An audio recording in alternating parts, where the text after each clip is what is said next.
दोस्तों, अगर आप बॉडी बिल्डिंग करते हैं तो आपको एक चीज़ की सबसे ज़्यादा ज़रूरत होती है, वो है प्रोटीन की। क्योंकि किसी भी मसल्स का साइज बढ़ाने या एक्सरसाइज में टूटी हुई मसल्स की रिकवरी करने के लिए प्रोटीन की सबसे अधिक आवश्यकता होती है। तो दोस्तों, अब प्रश्न यही आता है कि प्रोटीन हमें कहाँ से मिलेगा। दोस्तों, वैसे तो हमारा सादा भोजन ही प्रोटीन की ज़रूरत को पूरा करने में सक्षम है, लेकिन आप तो जानते ही हैं कि आज का खान पान कितना बेढंगा हो गया है। तो ऐसे में अधिकतर लोग यही मान लेते हैं कि मांसाहार में ही सबसे ज़्यादा प्रोटीन है। तो हमारे शरीर में प्रोटीन की आवश्यकता को सिर्फ मांसाहार ही पूरा कर सकता है। और अगर आपको भी ऐसा भ्रम है कि मांसाहार में ही सबसे ज़्यादा प्रोटीन होता है, तो आज आपका यह भ्रम हम ज़रूर दूर करेंगे। तो आपको बताते चले कि मांसाहार से ज़्यादा प्रोटीन शाकाहारी भोजन में होता है। शाकाहारी भोजन तो शरीर को कोई नुकसान भी नहीं पहुंचाता और ना ही इसमें आपको किसी प्रकार से बीमार बनाने वाले कोई गुण होते हैं। बाज़ार की मिलावट को अगर हटा दें तो शाकाहारी भोजन में ही सबसे ज़्यादा प्रोटीन है, और आज हम ये सिद्ध भी करेंगे। दोस्तों, आगे बढ़ते हैं और जानते हैं कि शाकाहार में प्रोटीन के स्रोतों के बारे में। एक स्वस्थ मानव शरीर में लगभग 62% पानी, 16% वसा, 16% प्रोटीन, 6% खनिज, 1% से कम कार्बोहाइड्रेट, थोड़ी मात्रा में विटामिन और कुछ अन्य पदार्थ होते हैं। शरीर की 16% भाग जो कि प्रोटीन का है, इसकी पूर्ति के लिए सबसे अधिक प्रोटीन वाले शाकाहारी भोजन की लिस्ट में सबसे ऊपर है नंबर 1 पर सोयाबीन।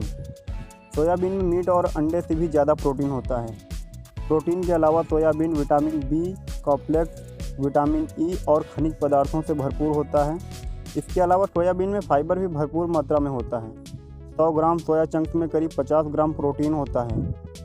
दोस्तों, यहाँ मैं आपको बताना चाहूँगा कि सोयाबीन के दानों से ज़्यादा सोयाबीन चंक्स का सेवन ज़्यादा सुरक्षित होता है, क्योंकि सोयाबीन के दानों में फैट भी होता है, लेकिन सोयाबीन चंक्स में तो फैट बिल्कुल भी नहीं होता।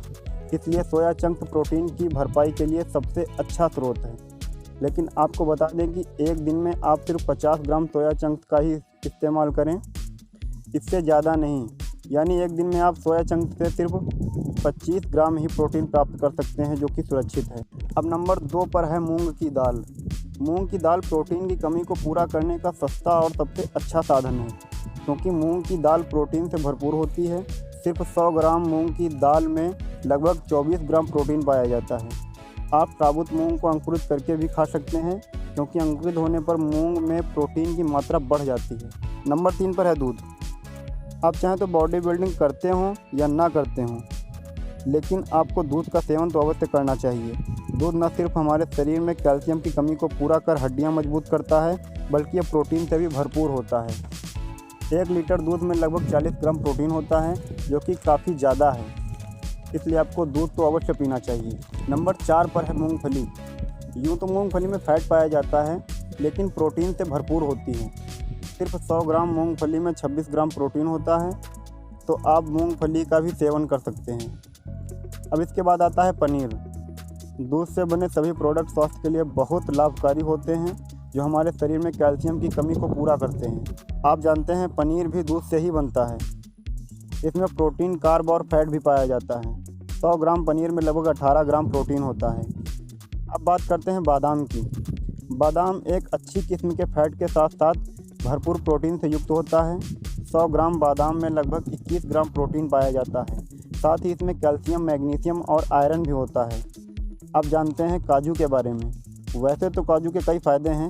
ये वज़न बढ़ाने में भी सहायक है, साथ ही प्रोटीन से भी भरपूर होता है। सिर्फ 100 ग्राम काजू में लगभग 18 ग्राम प्रोटीन, 553 कैलोरी और 44 ग्राम फैट होता है।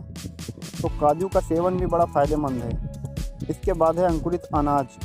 अंकुरित अनाज भी प्रोटीन का एक बेहतर स्रोत है। सिर्फ 1 कप अंकुरित अनाज में लगभग 15 ग्राम प्रोटीन होता है, जो कि बहुत ज़्यादा है। तो आप अंकुरित अनाज का सेवन तो ज़रूर करिए। अब बात करते हैं चना के बारे में।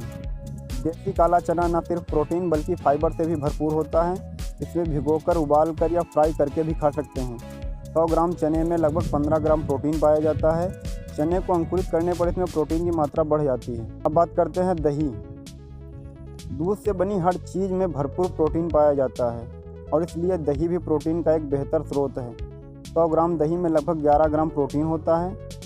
इन सब के अलावा हरी सब्जियों में भी प्रोटीन भरपूर मात्रा में पाया जाता है, इसलिए हरी सब्जियों का अधिक सेवन करें। दोस्तों, शरीर में प्रोटीन की ज़रूरत की एक निश्चित मात्रा होती है। ज़रूरत से ज़्यादा प्रोटीन लेने पर और इसका खर्च नहीं होने पर यह प्रोटीन फैट में बदल जाता है। जिससे मोटापा जैसी समस्याओं का भी सामना करना पड़ सकता है। सामान्य व्यक्ति को अपने वजन के प्रति किलोग्राम पर 0.8 ग्राम प्रोटीन ही पर्याप्त है, लेकिन मेहनत करने वाले या जिम करने वाले इसकी मात्रा ज़रूरत के हिसाब से बढ़ा सकते हैं। सामान्यतः अगर कोई व्यक्ति जिसका मान लेते हैं वज़न 50 किलोग्राम है, तो उस व्यक्ति के लिए 40 से 50 ग्राम प्रोटीन पर्याप्त है। तो अब मित्रों, अगर ये जानकारी आपको अच्छी लगी हो तो वीडियो को लाइक करें और ऐसी ही फिटनेस से जुड़ी अन्य जानकारी के लिए हमारे चैनल को सब्सक्राइब जरूर करें। जय हिंद।